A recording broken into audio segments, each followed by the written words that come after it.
Now, don't you think what is good for Warren Buffett, one of the richest men in the world, and then LeBron James, one of, not the richest man in the world, but a very wealthy man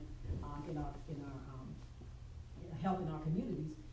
Don't you think that if he is giving advice to him about index funds, if it works for him, it can work for us?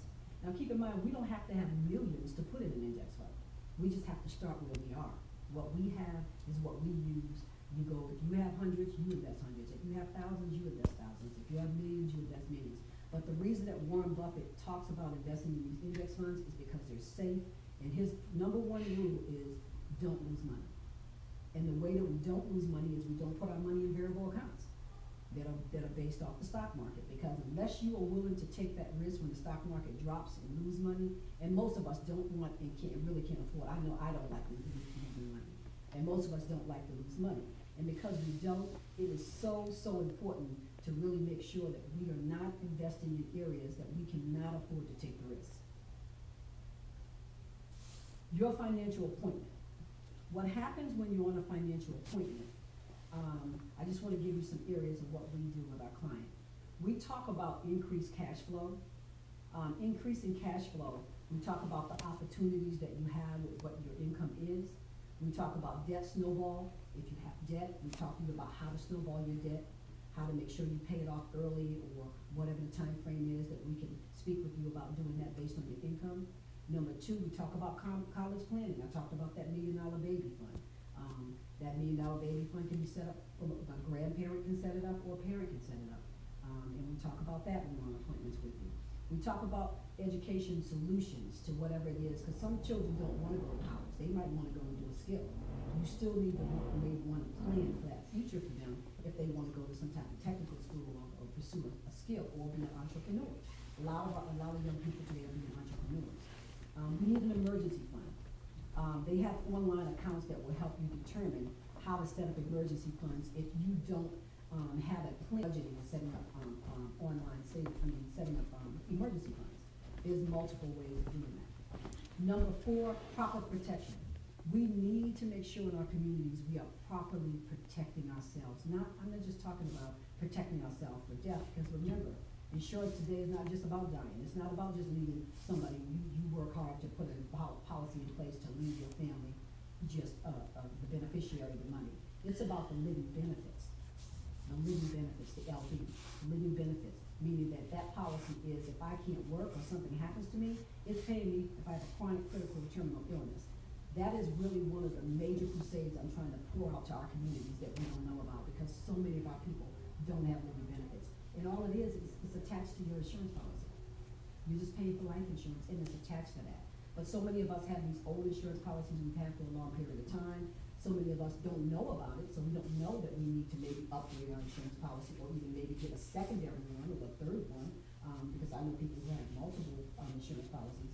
But living benefits, again, is so important to make sure that you don't get devastated due to an illness and don't have a way of still receiving income while you're going through that chronic, critical, or terminal illness.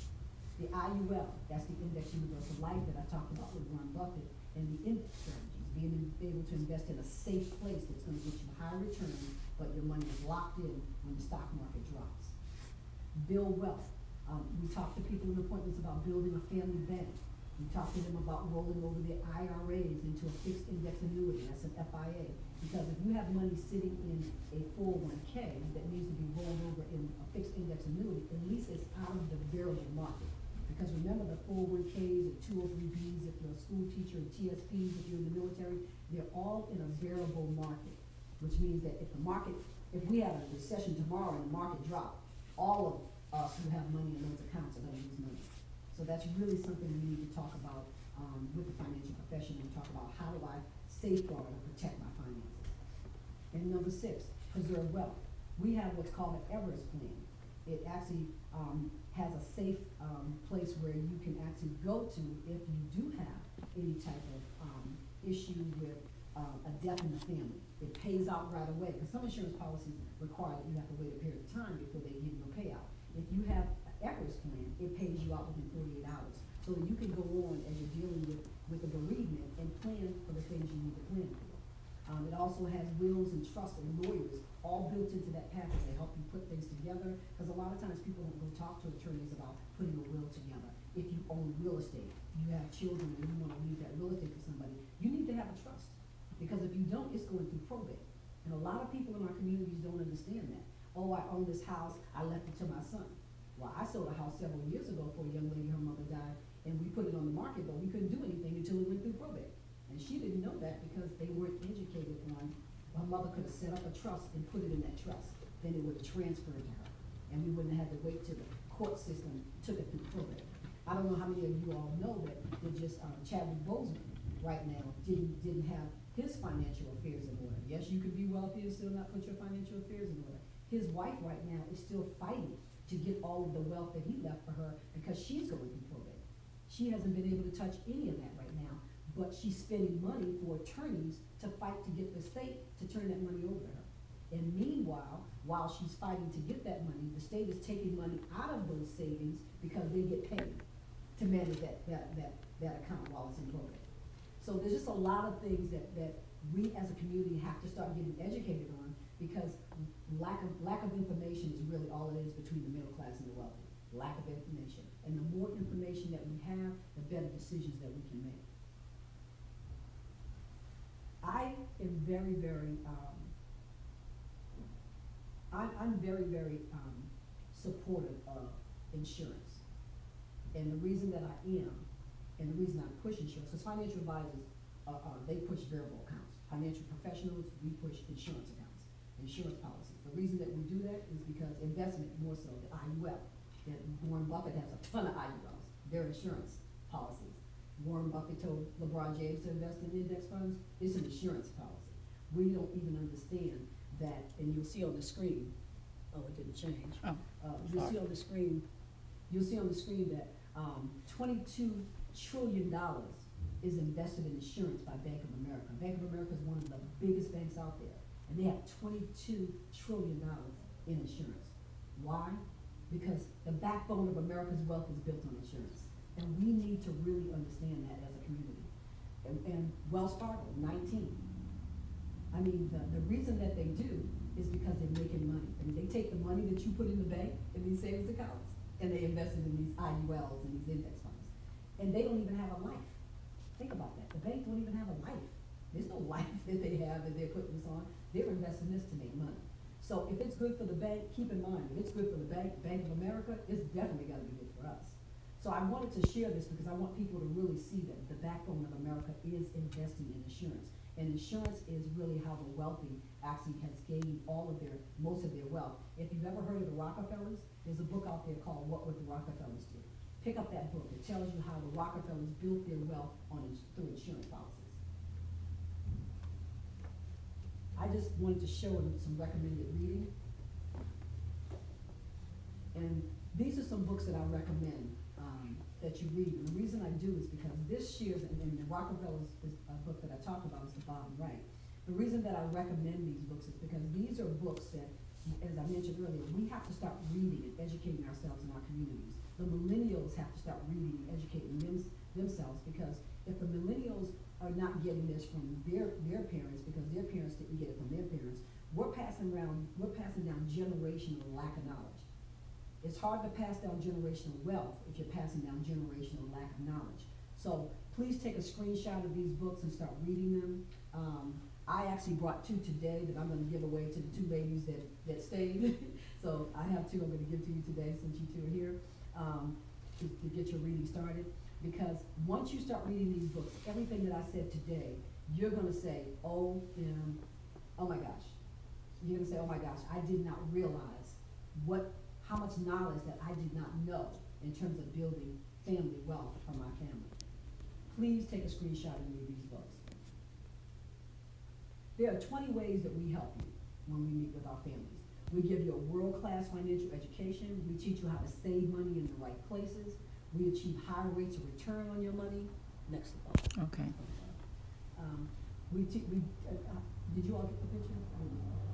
Apologize for that. We give you guarantees on your money and lock in your gains. We show you how to put more money in current paychecks, how to help you properly protect your family and your assets, how to set up guaranteed lifetime income streams.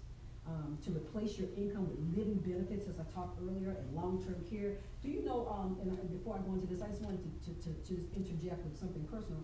When I was in Florida, there was a young lady there. Her mother was like 99 years old that I met. And her mother had this personal care person that was taking her around shopping, cooked her meals, was in the home, cared for her. And I said, hey, how much is your mother paying for that?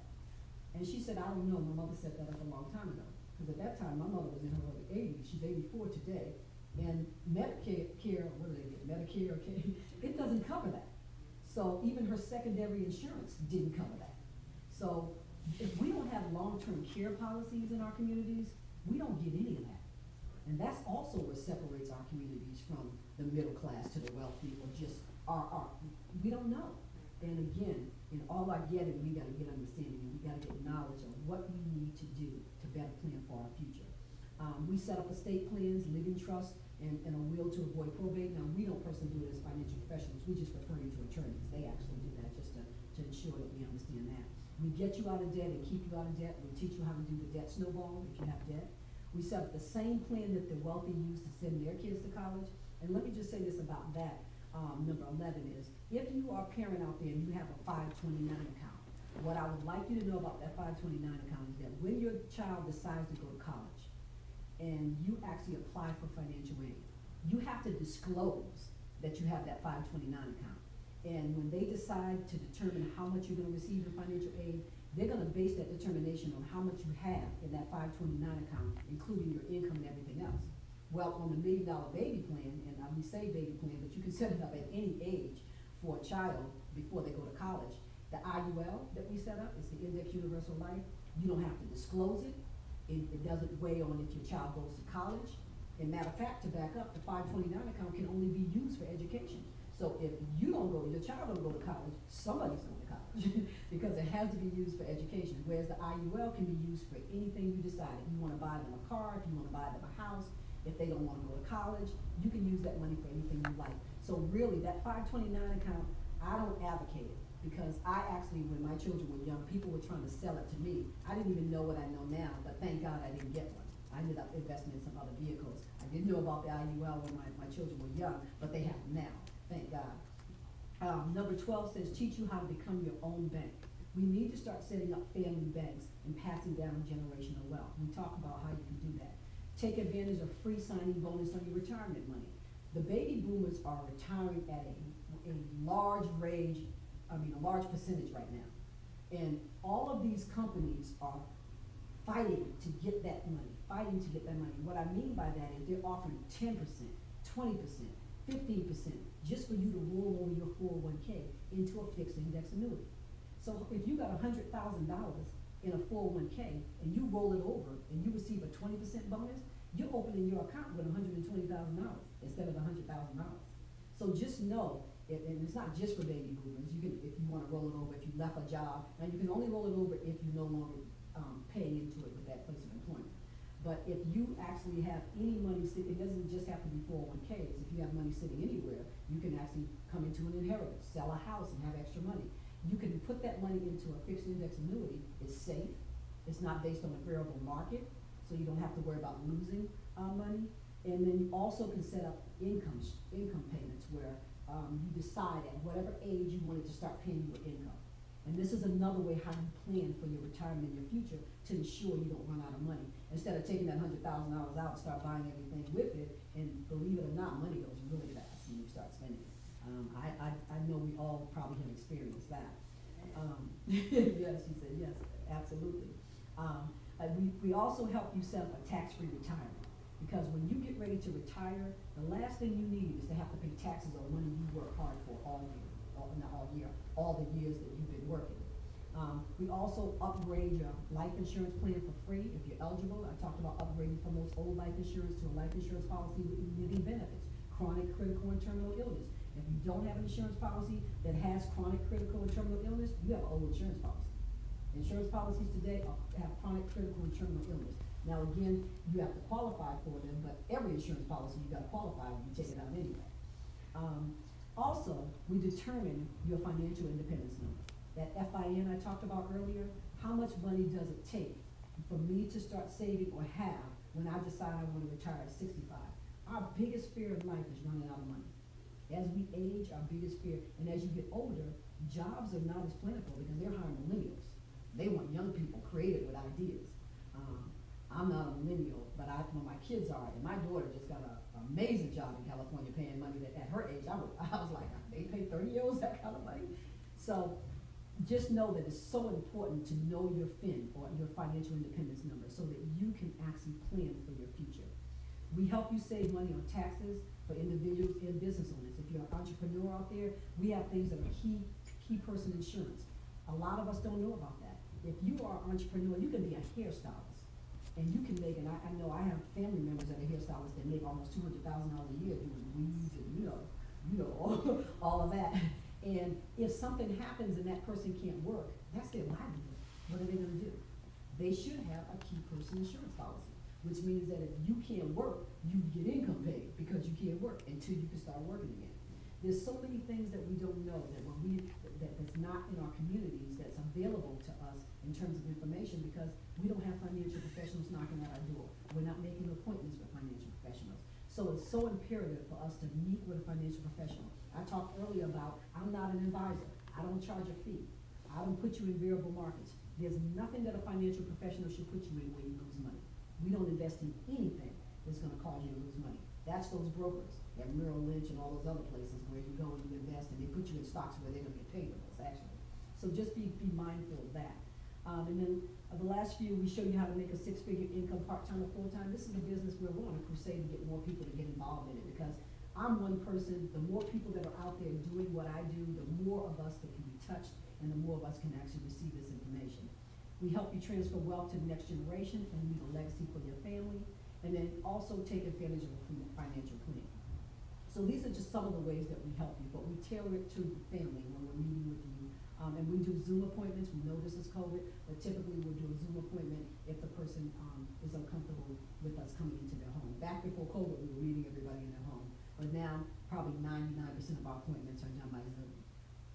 And then last but not least, I just want to say thank you for this opportunity. I thank Pastor Powers for allowing me to come out and share with you today. This is my information on the screen. Again, I'm Deborah Samuel Ward. My number and my email is there should you want to reach out to me. Just please mention that you are on the Zoom here at Mount Zion, so that I can know where you got my information from. And then you'll just see some of the things that I indicated that are really important on the screen: $1 Million Baby Plans, insurance with living benefits, 401k and IRA rollovers, fixed index annuities, even mortgage protection. We even need to have mortgage protection plans, because a lot of times when we can't work, if we don't have living benefits, we can't pay our mortgage. So we need to some people need to get a mortgage protection plan, because that plan actually puts in place where it will protect your mortgage, so you never have to worry about ever needing to feel like I'm going into foreclosure. We do executive bonus plans, again, for small businesses, or not even small, any business. Retirement planning, Index Universal Life. That Index Universal Life is so important for our community. Again, everybody I talk to when I'm meeting on an appointment have not heard of it. Family banks, being able to set up a family bank, and again, snowballing your debt. So again, Pastor Powers, I'm going to turn it over to you. I thank you so much. It's been a privilege to actually share with you today financial knowledge of what I'm able to do in my life, and I'm just so grateful. Thank you. Well, I will just say thank you, thank you, thank you. And a couple of scriptures came to my mind. You know, that's what preachers always say, right? Mm-hmm. The first one came to my mind is, where 2 and 3 are gathered together, there is the Spirit of the Lord. Amen. And so how do we change? One person at a time. Mm-hmm. And so in the physical, we had people in and out, and we had some that were here the whole time. And I pray that it benefited them. We will have, we were already talking about, we were going to be doing more than one of these. So the next one will probably be totally online. Maybe we'll do it in the evening to reach some other people who are busy on Saturdays. But the other scripture that came to my mind was, our people perish, my people. Now in the scripture it was talking about, you know, a whole different people. I'm talking about my people that look like me. My people perish for lack of knowledge. And many things that Ms. Ward shared today really touched on that. And I think about, you know, sometimes God put things in our heart and we don't know why he puts it there. Mm-hmm. I remember as a child, as a young person, and I would hear people talking about working and different things. And somewhere in my mind, it came that I wanted to retire when I was 55. I don't know where I got that from, you know, but it was just something that was always in the back of my mind. And, you know, I came from very, very humble beginnings. You know, my family did not have a whole lot, but what they had was a whole lot of love. My mother believed in education. And so I was just making my way in life. And I share this story to encourage someone who is out. I thank those who join us in the virtual space on Zoom and who are listening on Facebook. But then when I went to work and began to make my way, initially I felt probably like many of you felt, I don't have no extra money to save. But then I started listening to people around me. And like she said, they may not have been wealthy, but they didn't look like me. And I started eavesdropping on their conversation. I'm like, how are you always able to do this and do that? And so I started listening and learning. And then I convinced myself, I can put aside something. You know, I can sacrifice. And so God gave me the ability that I was able to walk away from my job after 31 years. And it was actually the year I turned 55. It wasn't planned because I wasn't ready to quit. But it was because of some changes that was happening in the company. And then all of a sudden God began to show me that this is your 55th year. You said this, and now I've given you this, so why are you resisting it? Why are you trying to hold on to this job? Let it go. I've got greater for you. I've got more for you. And you said, I told you I would give you the desires of your heart. And so he did release me, and when the pension, you know, our company, I was working when their company still had pensions. And so when the pension came in, and then the 401k, and I went to someone that was recommended to me, and it's still there. And I said, well, I don't know how good. He said, you just don't know how well you have done in comparison to the average person who looks like you. And he said, so you really go do what you want to do. You know, he said, yeah, you still got some working years and you need to add to your Social Security number and you need to do, he said, but this, you have done good. And so that I say that not to brag or anything because, you know, it ain't like it's that much. But it does make a difference, and we can change our community, and we can change for our children, and be able. And one of the biggest things that I wanted to be able to do, because I remember starting out, you know, it was like I had to save up for my first car, I had to scrape for pennies to come together to get somewhere to live, and I said, you know, I want to be able to help my children. And I would see these other people who, you know, when their children graduated from college and was ready to buy a house, they didn't have to scrape and scrap, you know. They were able to help them with a down payment. They were able to help. So they had a leg up in the beginning. And I said, Lord, give me that ability to help my children so they don't always have to just be, you know, at the mercy of somebody else. And just, you know, and so we can do this. Yes. We can do this. And this kind of knowledge is powerful, and so I get frustrated when people don't, you know, don't partake of it and don't think it's possible to be financially literate, and that we still feel that we have to spend every dollar that come in our hand, and we're so caught up in commercialism, you know, we'll spend almost $300 on a pair of Air Jordans. But we don't have no money in the savings. Yeah, them Air Jordans are expensive. I started checking, I was like, what? Y'all standing in line for this? And, but we won't, then we, as she said, then we have to do a GoFundMe account if something happens in our life because we hadn't bought a simple insurance policy that costs, you know, you could probably get that whole policy for a year. Especially the younger you are, the cheaper it is. The younger you get it. And so I feel like as a ministry, God has said, you know, my people perish for lack of knowledge. So we have to help share that knowledge, and we just have to continue to do it even when they don't listen. Even when they think it's something they don't need, we have to continue to press. So thank you all for joining us. We'll share with you when the next one will be, and just thank you for coming. And we're going to open it up. Of course, we haven't done this. Does anyone have any questions? I mean, you may have, even if it wasn't something she talked about. There was a couple of things that she talked about that I wanted to get some more information. Like, how do you create? What do you mean by a family bank? Well, a family bank is where the family comes together, and I didn't get you to sign in, but you ladies stayed, so I have books for you. A family bank is where the family comes together, and it's actually the same vehicle that IUL. Okay. The family comes together, they create that IUL, and the family pours into that IUL, and whatever generation, like with my family bank with my kids, we have several of them.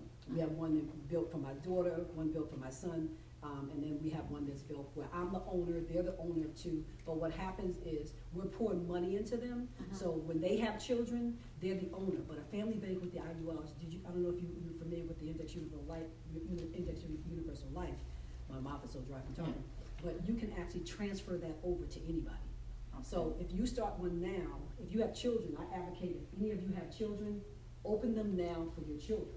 Because what happens, you can open one for yourself, but at our age, the accumulation won't be, it's compound accumulation, and it's not gonna be as well as opening up. My son's 26, so he has one, I have one in his name. My daughter's 30, she has one, I have one in her name. Because you can have as many of these IULs as you like, and grandparents can also do them. If you have grandchildren, take them out on the grandchildren.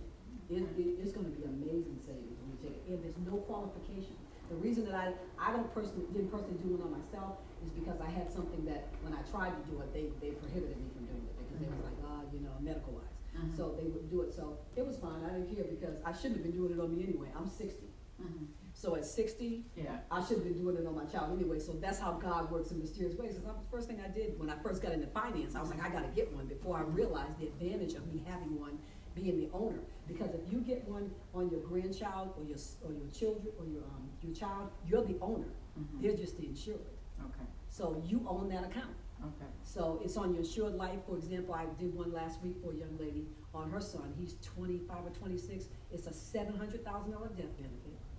So if he was to pass away tomorrow, she gets $700,000. I mean, literally on the IULs, the death benefit, the day you're approved, if the person passes away, not that you want that to happen, Right. I'm just expressing how it works. If the person passes away the next day, you get the death benefit. Oh, there's no waiting period. You get no waiting, not for a child, because unless that child had a lot of medical, because they do pull the child record, but most children don't have medical conditions.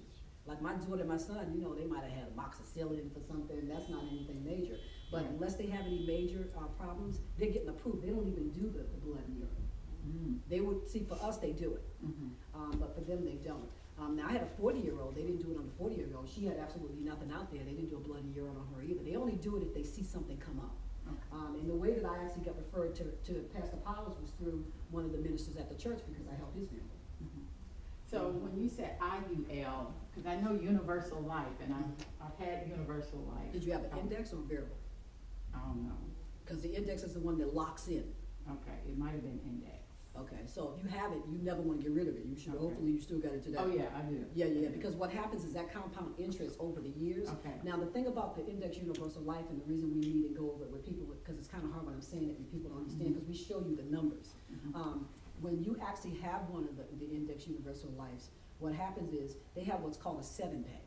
They have your premium that you pay monthly, then they have a 7-pay. The way that you want to max fund those accounts. The wealthy max fund those things. Because there is a cost of doing insurance on them because they're an insurance policy. So they're long-term and they're short-term in terms of you investing if you max fund it. But if you don't max fund it and you're only paying the premium that you decided I'm going to put in $100 a month or I'm going to put in $200 a month, If you don't max fund it with whatever the 7-pay is, and I can't tell you what it is because I don't have a diagram with an actual number for someone.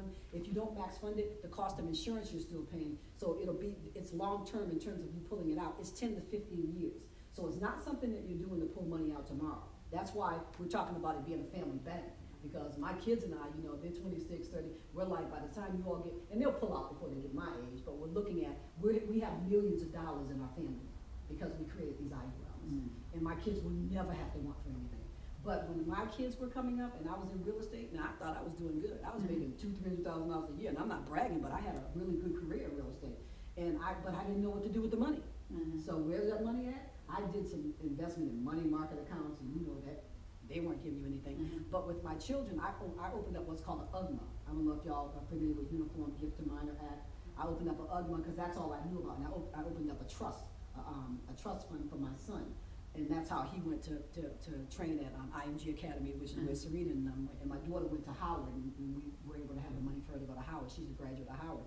But the way we were able to do that was the money that I set up there. But do you know if I knew about IULs because I started the minute they were born with these UGMAs. If I knew about IULs, we would be millionaires right now. Literally, multi-millionaires. If I only knew, and they've been around for years. It's nothing new. We just didn't know in our communities. So it's so imperative for us to get the word out. Anytime I talk to someone, that's why he told the pastor. He's like, I'm telling everybody I can, and he's referred me to other people. It's not even about getting the referral for the fact that this is what I do for a living and this is what I do. I feel is my calling, because I could literally still be in real estate. I'm still a real estate broker, but I don't even participate in the real estate market anymore. I refer it off to people because I'm so passionate about this now. Because buying a house is okay, but what happened? You're building wealth in that one house. And when the real estate market declined and everybody was losing their houses because they were upside down, where was the wealth? But that IUL was still sitting pretty if you had one, because remember, it locked in when the market dropped. So if you had 20,000, 100,000, 200,000, it just sat there. But if it was in a 401k, well, we know what happened, because at that time I had mutual funds and they went bottomed out. So please, whatever I said today, I'm hoping that I touched somebody to be able to, if not help yourself, help somebody you know, because there's too many people in our communities that are not planning for their futures and building any wealth for the generations to come. So, yes. And what age do people need to start looking for a tax-free retirement? Because, a lot of stuff you don't have knowledge on tax-free retirement, and you don't know about, you can have a Roth account and put some money in a Roth account and get it out and it'll be tax-free until you get older. Right. I never mentioned it to you. Right, and that's what I'm saying now, why I'm working with so many millennials and young people, and why I'm working with so many parents to set up these accounts for their children. Right. Now remember, you're the owner of the account. So if you're a grandparent and you have a 4-year-old, or even, and what happens when I was telling, I don't know if you came in later, but I got into finance by going to Boca Raton, Florida. I spent 12 years around nothing but Jewish people. Oh, yeah. And they were nothing but wealthy Jewish people. I mean, they were driving Maseratis and leave stuff in the car with convertibles and at Whole Foods. You can't do that around here. People will steal stuff. This is the kind of environment I was in. So it was an environment that was totally eye-opening to me. So I started asking questions. Where are you getting all this money from? They're like, it's inherited. It's in our family. I'm like, well, how did it get in your family? And they said, we started this, families, I guess, generations before, started it with financial advisors setting them up. So I said, well, what does a financial advisor do? And they said, well, you know what, you sound like you want to be a financial advisor. You might need to go get licensed. I went and got licensed. And that's how I found out. But it's never too late. You could, I don't mean to ask, how old are you? I'm 61. You could start now now at 61, you wouldn't get the cash accumulation unless you're pouring thousands of dollars into it. But if you have a grandchild, that's the best thing to do. I have a lot of grandparents setting them up now. And that was this that I gave out. This is the, and also, the grandparent that sets theirs up, or the parent that sets theirs up, because they're the owner of that account. That's another way to set up retirement for yourself at 61. You set it up under the grandchild, but the grandchild benefits because at the same time, you can make the parent the beneficiary of that child. So while the money is in there, if you need it and it's accumulating, you can use it as the years go down. But then if something happens to, not God forbid something happens to the child, but if something happens to you, that ownership has to be transferred over to someone. So you can make the ownership transfer over to the grandchild's mother. Because a lot of these young people are not setting up stuff for their children. And that's why I'm trying to start with our generation, because I'm in my 60s, I'm trying to start with our generations to talk to the other the millennial generation, that's coming behind us, because they have to be educated. They have to be. I mean, it's just so, sometimes I get so frustrated when I'm seeing people and things are happening and I talk to them. I talked to a young lady and then something happened. And she didn't, when I talked to her and wanted to set some stuff up, she was like, oh, I'll get back to you, and then something happened. Mm. This has happened on multiple occasions. Since I've been in this business, people don't act and then something happens. And, all I can do is call and give my condolences, but, it's so, just make the decision. And it's not even that much money if you're young. I'm setting up policies. I have $1 million policy I'm setting up for a young guy in his 30s. Guess how much he's paying for his? He's paying $40 for, and he has 2 kids and a wife. She don't work. I'm sorry, he's not 40. What am I saying? He's 31, and he's paying $39 because he's paying 39 and change, so about $40 for $1 million policy, and it comes with living benefits. So if he gets a chronic, critical, or terminal illness, he's covered. Why would we not do that for $40? Well, I will say, and I wanted to ask you, I had this question was on, but you sort of set the stage for it. When I hear people say, maybe I need to be in your line of work, because it just bugs me. When they say, well, when I'm dead, I'm just dead. I ain't gonna worry about it. I ain't gonna leave nothing for nobody else to be enjoying and spending. I mean, how do you respond to that? Because it's just, sometimes I just look and I'm like, well, a lot of that is generational. A lot of that is from people's listening to what their parents said. Because my mother is a generation from the cotton field, and her whole thing was she was only insurance. She was taught that insurance was only you get a $10,000 policy and make sure you can get buried. You never set up money for. But now she's realizing that was a myth, and that was a generational curse. I call that a curse. But the way that I respond to people when they say that, I say, well, tell me how much you love your family. Because if they don't love their family, nothing I can do for them. You have to love your family. Not everybody love their family, so you can't really help them. You can't help everybody. I've had people that said exactly what she said, and I asked them, well, how much do you love your family? And then I've been able to convert some people because they were just talking because they didn't want to do the business. And then they say, well, I love my family. I said, so tell me, how would you feel if you died tomorrow and you don't have anything in place, and then your family has to be stressed financially to bury you because they want to give you a proper burial? Do you really feel like that's their responsibility? Do you really feel like you should be putting that burden on them? It's not right. Now, if you don't want to leave them anything, at least get something in place to help yourself, to protect you in terms of if something happens to you, your family can tap into that to give you a proper burial, or even if you just want to be cremated, it still costs money, so they would need something. And if something happens to them, I always say to them, well, if you get an illness and you can no longer, you get terminal illness and you get something like that, and a lot of times I'll get the people that'll say, Pastor Powers, well, you know what, I gotta go sometime. You just get people, you just get those people, and I can't help everybody. And you know what happens, whenever I go into an appointment and it's on Zoom, I pray before I even put that person up on that screen. And I say, Lord, show me if you need me to help this person today. And I don't help everybody because everybody don't want it. People literally don't even want to spend $20, $30, $40 sometimes. And it's like they have nothing in place. Nothing. That's our community. Any other questions? I just encourage you just to have a further conversation. I have not had a conversation with her, but I do plan to have one. Because I just want to make sure, even though right now my 401k and my pension is invested, and there's a guy who handled that, and I trust him, and it's done well. But I just want to make sure there's not anything else that I'm missing, because I have children and I have grandchildren. And and the Bible tells us your children and your children's children are the ones that we should be looking out for. So I thank you again.